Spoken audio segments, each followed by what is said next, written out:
C'est toujours un plaisir de vous retrouver pour le débrief de l'actualité. Bonjour. Le Palais des Congrès a vibré du 27 au 28 janvier dernier avec le concours Atelier de l'avenir qui a servi de révélateur de projets. Beaucoup de candidats, beaucoup de projets, assez d'enthousiasme, mais peu de projets réellement bancables. Aujourd'hui, nous débriefons l'envers du décor. Comment sortir du folklore de l'idée pour entrer dans l'ingénierie de l'entrepreneuriat? Nous recevons Monsieur Rama Abagondian, entrepreneur digital, spécialiste en communication, membre du jury lors de cette compétition pour une analyse sans filtre. Mesdames, Messieurs, bonjour et bienvenue dans le débrief sur Avenir du Congo Télévision. Monsieur Rama Abagondian, bonjour. Bonjour madame. Alors bienvenue sur Avenir du Congo Télévision. Merci beaucoup de m'avoir invité. Comment allez-vous déjà?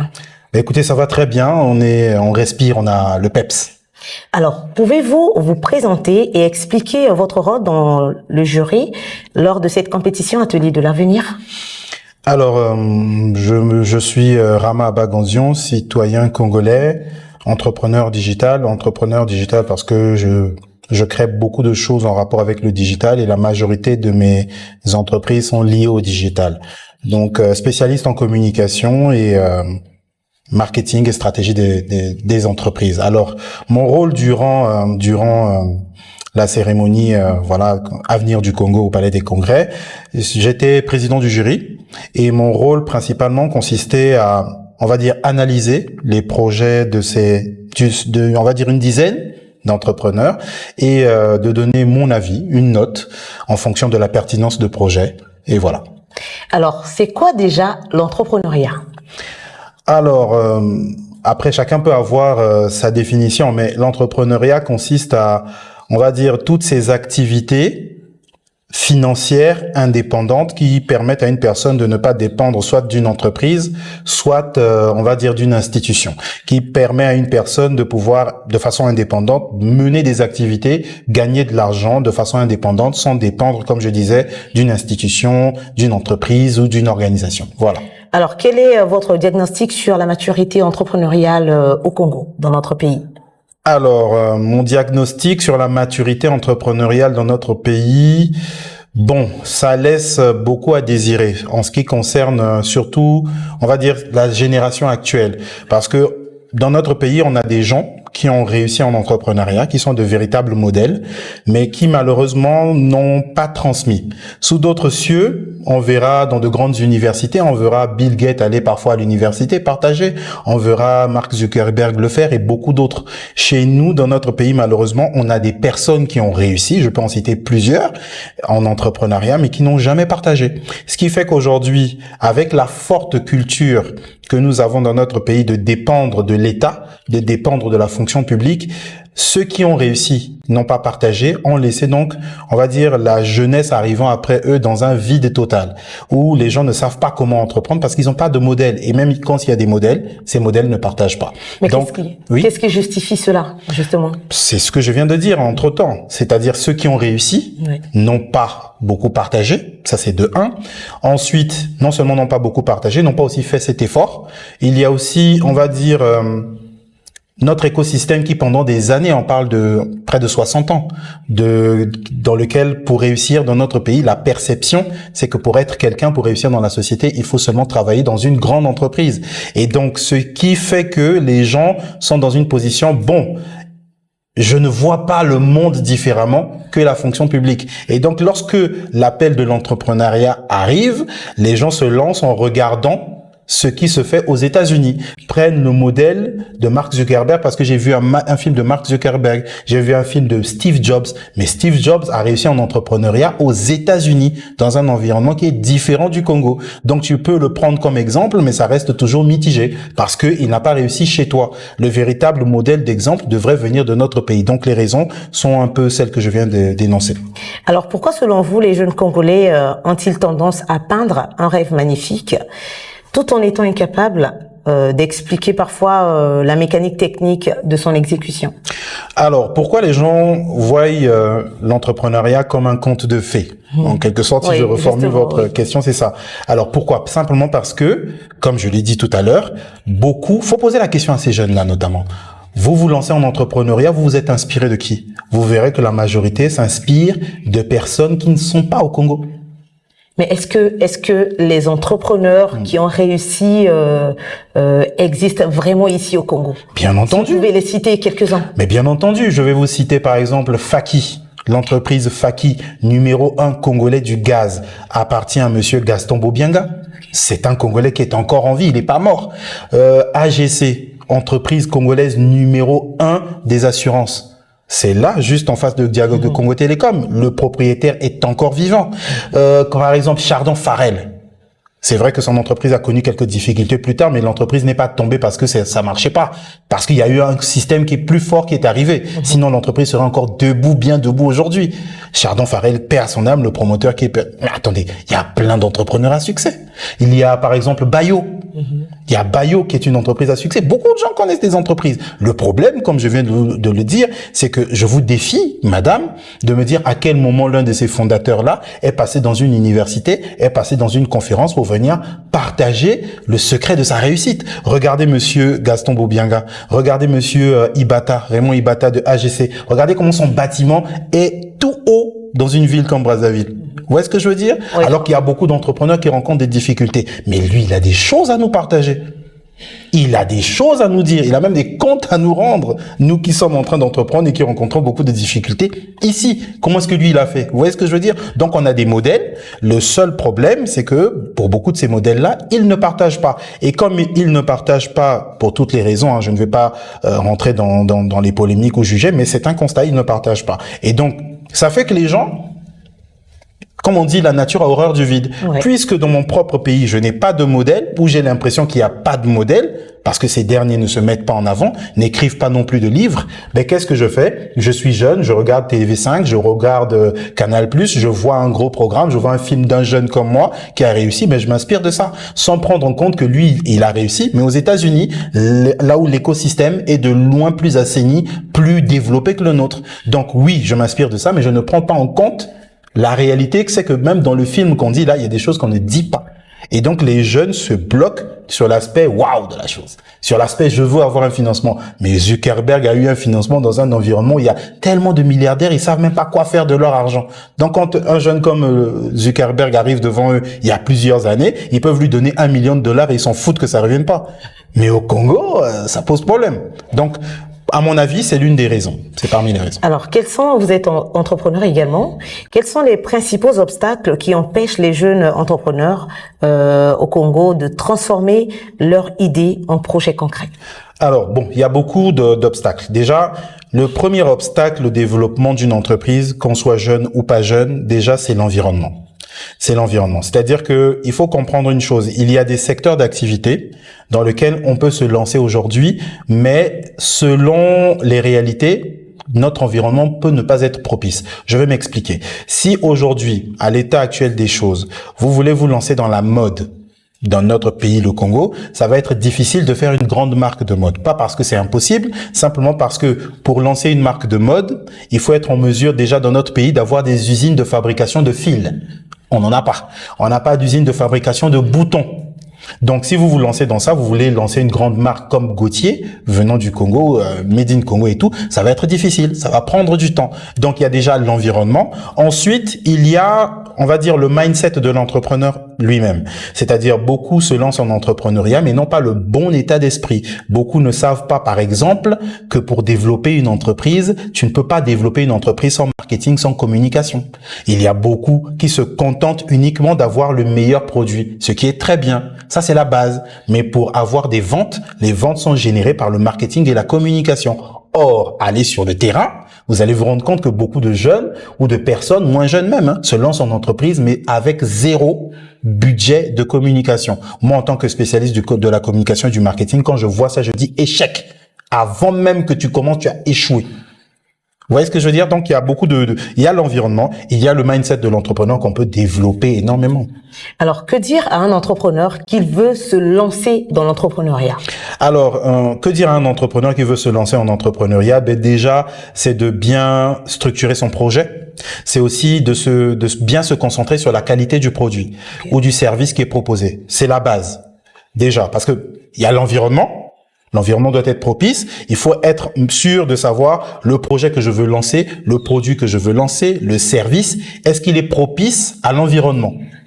Ça, c'est l'une des premières conditions du succès. Ensuite, si l'écosystème est propice, savoir maintenant proposer le meilleur produit. Ça, c'est la deuxième chose. Faire de son mieux à proposer le meilleur produit. Troisièmement, avoir les meilleurs partenaires pour la communication, le marketing. Il faut avoir un budget.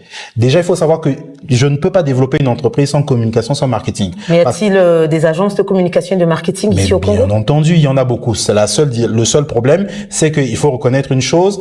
La communication, le marketing, c'est un métier, c'est comme l'architecture, c'est comme le métier d'avocat. Ça coûte cher. Il n'y a pas dans une agence de communication professionnelle un service à 300 000. Il n'y en a pas. Okay. Maintenant, il y a des alternatives, mais même là, on aura du mal à pouvoir pousser l'entreprise correctement. Parce que plus on a le budget, plus l'entreprise pour laquelle on travaille en communication et marketing, on peut faire du waouh avec elle. Moins on en a, plus c'est difficile. Donc il y en a, la question ne se pose pas. Mais il faut savoir qu'obligatoirement, l'entrepreneur, là où il est, qu'il ne réussira pas. Il fera aucune vente, donc il fera aucune somme d'argent s'il n'y a pas de communication, s'il n'y a pas de marketing. Ça, c'est 3. Quatrièmement, pour que l'entreprise puisse marcher, il faut faut être bien géré. Okay. Bien géré. Parce que tu peux avoir un bon produit, tu peux avoir un bon environnement, tu peux avoir un bon marketing, la meilleure communication. Tu gères mal, l'entreprise ne marchera pas. Point barre. Ensuite, il y a le personnel. Bien que le personnel fait aussi partie de la gestion. C'est-à-dire que si vous avez une bonne entreprise, vous êtes déterminé vous-même en tant que fondateur ou fondatrice, mais vous avez un mauvais personnel, l'entreprise ne percera pas. Parce que vous êtes le visionnaire, c'est pas vous qui allez tout faire. Vous n'allez pas être le comptable vous-même, vous n'allez pas être le réceptionniste vous-même. Vous voyez ce que je veux dire? Vous êtes le visionnaire de la chose. C'est pour ça qu'on dit toujours à tout entrepreneur qui se respecte de toujours respecter le personnel. Toi, tu peux rester affamé. Mais le personnel doit toujours être bien parce qu'au final, tu as besoin de la compétence du personnel. Chacun a son poste pour que l'entreprise que tu as créée, la vision que tu veux partager monte. Donc, c'est des choses comme ça qu'il faut savoir. Ah, d'accord. Alors, est-ce que les incubateurs et les programmes d'appui sont efficaces pour aider les jeunes entrepreneurs à développer leurs projets? Alors, prends le cas de notre pays, le Congo. Alors déjà, les incubateurs chez nous, bon, aujourd'hui, il y a de plus en plus d'incubateurs qui sont en train d'apparaître, mais la réalité, c'est que c'est pas encore une culture. Ça, c'est pas encore une culture, c'est pas encore bien implémenté. Ensuite, pour les quelques incubateurs qui sont là déjà depuis plusieurs dizaines d'années. Si vous pouvez en citer quelques-uns. Alors, les incubateurs que j'ai pu voir dernièrement, j'ai vu Kosala. Okay. Ouais, j'ai vu Kosala, j'ai vu, on a vu à une période Bantu Hub, on a vu aussi à une période Yekolab. Après, il y en a beaucoup d'autres qui sont en train d'arriver aujourd'hui, des incubateurs de toutes sortes, Jeunesse et Perspectives aussi. Donc, il y en a plusieurs. Et dernièrement, j'étais à la case Bantu. Donc, il y en a plusieurs des écosystèmes qui sont en train d'arriver ou qui sont là déjà. Maintenant, la réalité, c'est que ces incubateurs font un bon travail, mais ne vont pas, à mon sens, au bout du travail. Donc, on commence le travail, mais la finalité n'y est pas. Je m'explique. Les incubateurs vont prendre des jeunes. En général, ces incubateurs, c'est autour de la tech. Ils vont prendre des jeunes, ils vont leur partager l'écosystème, c'est-à-dire venez ici, il y a Internet, il y a une table, il y a la climatisation, etc. Vous allez développer vos projets, etc. Et c'est très bien. Mais au final, ces incubateurs, pour beaucoup, sans être méchants, ont un bilan un peu mitigé, dans la mesure où 10 ans plus tard, 5 ans plus tard, peu de ces incubateurs, c'est pas pour accuser, mais c'est un constat visible, vérifiable, peuvent vous dire aujourd'hui qu'après 5 ans, voici une entreprise qui était chez nous et que tous les Congolais connaissent et achètent le service. Donc, c'est-à-dire, il y a un travail de base qui est fait, mais le travail final n'aboutit pas parce que ces entreprises-là, on va dire non pas pour beaucoup, n'ont pas toutes grandi convenablement. Et donc, ne peuvent pas justifier, on va dire en totalité, la force de l'apport de ces incubateurs-là. Est-ce que c'est justifié par le manque de rigueur de la part de l'État? Alors, on peut voir ça comme ça, comme on peut voir ça sur deux sens. Ça peut être l'État déjà, parce que l'État, vous savez, en général, moi je suis de ceux qui considèrent, ça peut être vu un peu, on va dire un peu de façon mitigée ce que je veux dire, mais je suis de ceux qui considèrent que l'État n'est pas constitué, on va dire, la structure de l'organisation d'un pays, d'un gouvernement, en réalité, c'est pas constitué par des entrepreneurs. Donc, c'est des personnes qui ne vont jamais comprendre l'entrepreneuriat comme vous et moi qui sommes sur le terrain en train d'entreprendre. L'écosystème du gouvernement, c'est de mettre en place des politiques. Mais les politiques, c'est en fonction de nous, les entrepreneurs, qui allons vers les politiques pour leur dire, voici la problématique qu'il y a. Vous voyez ce que je veux dire? Donc, si le gouvernement, dans un sens, ne fait pas un certain travail, c'est aussi pour deux raisons. D'abord, le gouvernement n'est pas constitué d'entrepreneurs. Deux, il y a aussi les entrepreneurs qui ne font pas le travail pour aller vers le gouvernement et leur dire qu'est-ce qu'il faut faire. Donc, il y a déjà cette problématique-là. Ensuite, d'un autre côté, puisqu'on parle des incubateurs, il y a aussi les incubateurs qui, sans être méchants, sans être durs, ne vont pas au bout. Donc, c'est pour ça que je dis que la responsabilité est partagée. Mais est-ce que au Congo, les instances accompagnent des projets? Y a-t-il des instances ici au Congo déjà? Quand vous dites des instances, c'est-à-dire des organismes d'État qui accompagnent des projets. Alors, bon, je peux vous dire qu'il y a déjà dernièrement, il y a le FIGA qui est là depuis aujourd'hui quelques années déjà, qui accompagne des entrepreneurs, qui finance aussi, moyennant, on va dire, la mise en place des critères, parce que on ne va pas accompagner tout le monde non plus. L'entrepreneur doit répondre à plusieurs critères que je ne saurais vous énoncer, parce que voilà, il y en a plusieurs, et puis voilà, il faut se rapprocher du FIGA. Donc il y a déjà le FIGA. Après, il y a des organismes non gouvernementaux. Il y a quelques années, j'entendais parler du PADEC, et il y a eu aussi plusieurs entrepreneurs qui ont pu avoir quelques accompagnements venant de ces organismes-là. Donc, il y a déjà une volonté à ce niveau-là de mettre en place les écosystèmes. Maintenant, est-ce que ça va jusqu'au bout? Comment ça s'implémente? Ça, c'est maintenant ce qu'on peut approfondir. Et enfin, un clin d'œil au mouvement Atelier de l'avenir qui a soutenu quelques projets lors de la compétition. En tout cas, merci beaucoup. On a des jeunes qui ont présenté leurs projets.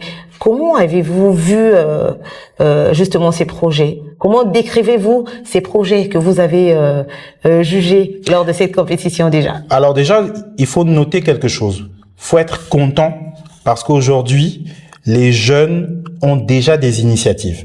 Il y a quelques années, les initiatives, il y en avait, mais il y en avait peu. Aujourd'hui, ces initiatives s'expriment. Faut être content. Ça, c'est déjà de un. Maintenant, il faut simplement, on va dire encadrer et coacher ces porteurs de projets, ces jeunes-là, à comprendre une réalité. C'est qu'un projet, une entreprise que tu veux lancer, c'est un projet commercial, c'est du business. Et moi, je le dis toujours, faut regarder mes vidéos sur YouTube, je le dis, l'entrepreneuriat, ce n'est pas l'armée du salut. Donc, tu peux avoir une bonne entreprise, un bon projet. Si tu n'arrives pas à montrer aux gens, à ceux qui doivent t'accompagner, à l'État, etc., aux banques, en quoi, les chiffres notamment, en quoi, moi, la banque, je peux me retrouver après avoir investi 10 millions. Si tu n'arrives pas à le faire, tu mérites pas l'accompagnement. C'est du business. Au-delà du côté, on a créé Hello Konanga, j'ai fait quelque chose de waouh, c'est original, j'aide les gens. Au-delà de ça, ça reste du business.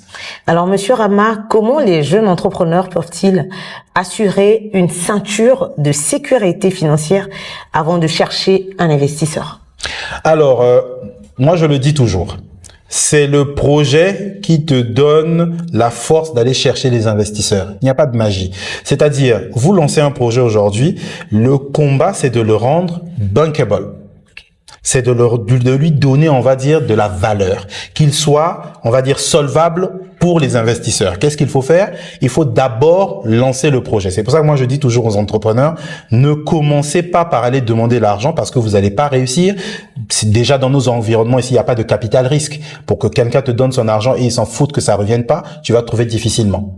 Donc, il faut toujours te dire que si je trouve un investisseur, il faut que je sois en mesure de lui montrer, comme je disais tout à l'heure, en quoi il va récupérer son argent. Donc, déjà à ce niveau-là, c'est ce qu'il faut comprendre. Donc, à partir de là, je lance mon entreprise aujourd'hui. Qu'est-ce que je fais? Je bataille à proposer un bon produit. Déjà, je bataille à faire de la publicité, du marketing. À partir de là, je génère des ventes. Les ventes là, c'est de l'argent. Cet argent, je le mets dans un compte bancaire. À partir du moment où cet argent est dans un compte bancaire, la banque me reconnaît. La banque sait que j'existe. La banque voit mes fluctuations de mouvement. Et à partir d'un certain niveau, plus je gagne de l'argent, plus je deviens solvable aux yeux de la banque. D'accord. Et ce n'est qu'à partir de là, ça veut dire que l'assainissement, le chiffre d'affaires, la comptabilité, l'audit et toutes ces choses-là, avec le temps et la croissance, que vous devenez solvable. D'accord. Alors, quels sont les pièges qu'un entrepreneur doit éviter lorsqu'il veut se lancer dans le monde de l'entrepreneuriat? Alors, les pièges, déjà, le plus gros piège, c'est de penser que l'argent de l'entreprise t'appartient. D'accord.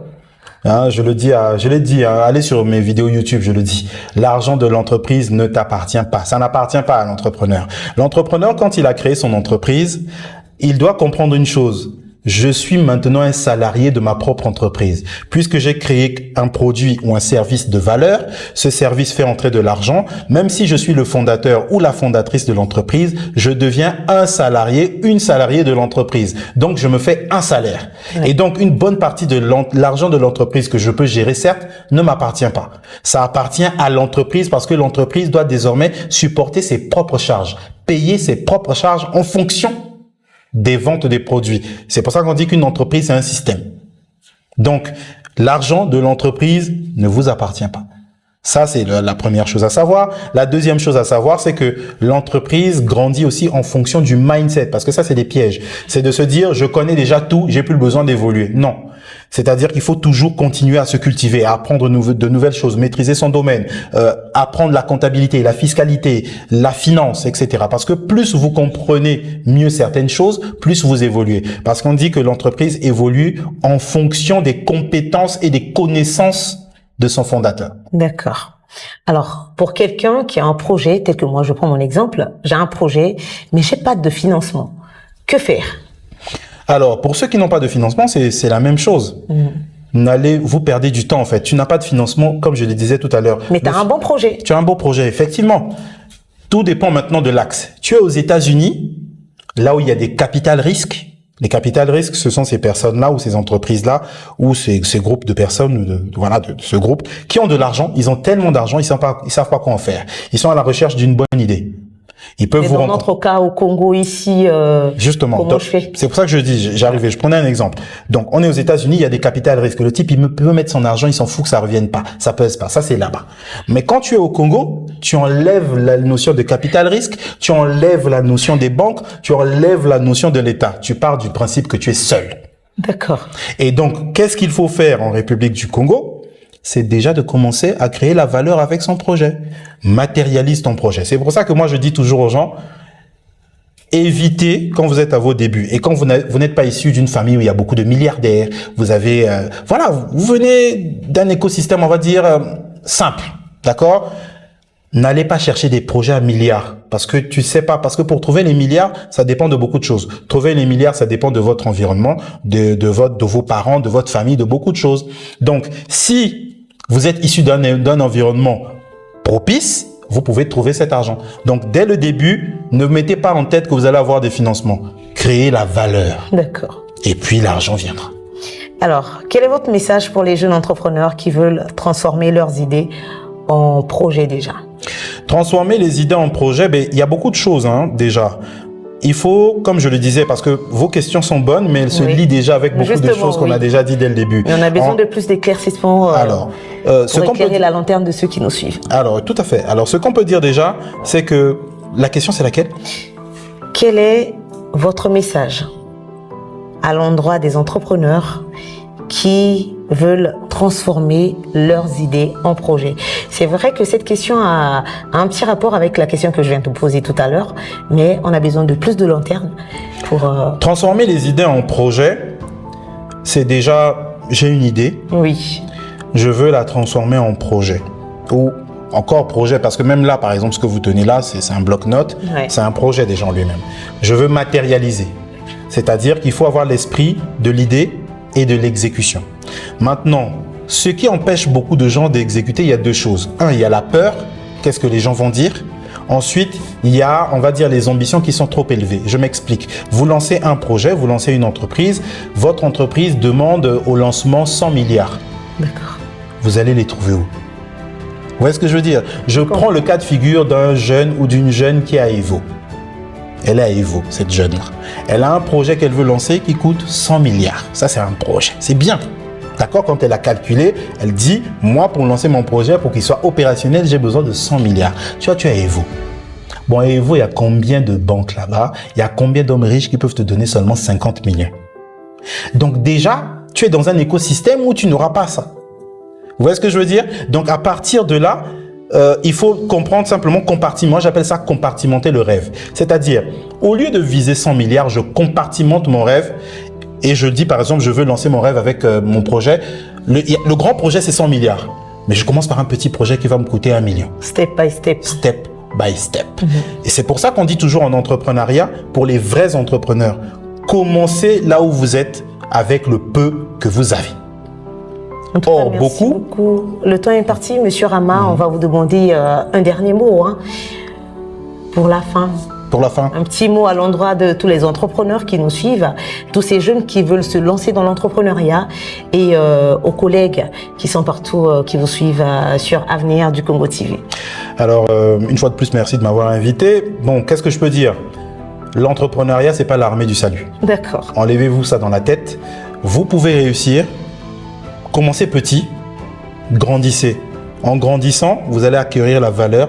La valeur attire les financements et par la suite, vous grandissez. Sinon, suivez-moi sur mes réseaux sociaux, Rama Abaganzion, qui porte mon nom, sur YouTube, sur Facebook, sur TikTok. Je fais beaucoup de vidéos de conseils comme ça. Vous allez trouver ça, vous allez aimer. En tout cas, merci beaucoup, Monsieur Rama, d'avoir accepté notre invitation. Et nous, c'est Avenir du Congo TV. Merci de suivre nos réseaux sociaux sur YouTube, Facebook, Instagram et TikTok. On est toujours là. Merci de laisser vos commentaires et n'hésitez surtout pas à partager ces vidéos avec vos connaissances, avec vos internautes. Merci Monsieur Rama et merci à la grande équipe technique qui est toujours derrière la caméra. On vous retrouve prochainement pour un nouveau numéro. Prenez soin de vous.